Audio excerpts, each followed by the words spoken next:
অপরাজনীতি করলে ছাত্রলীগের মতো লাল কার্ড খেতে হবে বলে মন্তব্য করেছেন ডাকসুর ঐক্যবদ্ধ শিক্ষার্থী জোটের ভিপি প্রার্থী সাদিক কায়েম। আর ছাত্রদলের ভিপি প্রার্থী আবিদুল ইসলাম খান আবিদ বলেন, দলীয় রাজনীতি নয়, নিজের দায়িত্ব পালন করছি কিনা সেটাই তার শ্রেষ্ঠত্ব নির্ধারণ করবে। শনিবার বিকেলে ঢাকা ইউনিভার্সিটি ডিবেটিং সোসাইটি আয়োজিত নির্বাচনী বিতর্কে এসব কথা বলেন তারা। বিতর্ক প্রতিযোগিতায় ডাকসুকে নিয়মিতকরণ এবং সিনেট শিক্ষার্থী প্রতিনিধি বাড়ানোর কথা বলেছেন স্বতন্ত্র শিক্ষার্থী ঐক্য প্যানেলের ভিপি প্রার্থী উমামা ফাতেমা। বলেন, ছাত্র রাজনীতির কাঠামো পরিবর্তন করে উপযুক্ত নীতিমালা প্রণয়ন জরুরি। ছাত্রদলের ভিপি প্রার্থী আবিদুল ইসলাম খান আবিদ বলেন, অপরাজনীতি বন্ধ করতে হবে এবং সুন্দর নেতৃত্ব হলে বাজেটে কোনো ঘাটতি হবে না। শিক্ষার্থীদের স্বার্থ রক্ষার জন্য যে আন্দোলন দীর্ঘদিন ধরে চলে আসছে সেই লড়াই অব্যাহত থাকবে বলে জানান ছাত্র শিবির সমর্থিত ভিপি প্রার্থী আবু সাদিক কায়েম।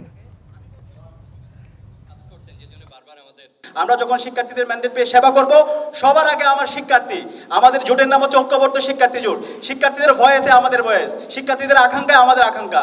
শিক্ষার্থীদের যে স্বার্থ, সেই স্বার্থ বাস্তবায়ন করার জন্য বিশ্ববিদ্যালয় প্রশাসনকে বাধ্য করা এবং শিক্ষার্থীদের স্বপ্নের ক্যাম্পাস বিনির্মাণ না করার আগ পর্যন্ত আমরা থামবো না, আমরা আমাদের লড়াই চালিয়ে যাবো। ধন্যবাদ। আপনি ডাকসুতে নির্বাচিত হওয়া মানেই হচ্ছে আপনি সফল নন।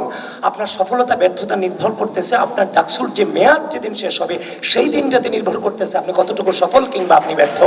আমি আমার জীবনে সর্বদা সফল হতে চেয়েছি। আমি যদি এখানে ভিপি হিসেবে নির্বাচিত হই, এখানে সফলতার একমাত্র মূল চাবিকাঠি হবে সাধারণ শিক্ষার্থীদের কণ্ঠস্বরে কথা বলা।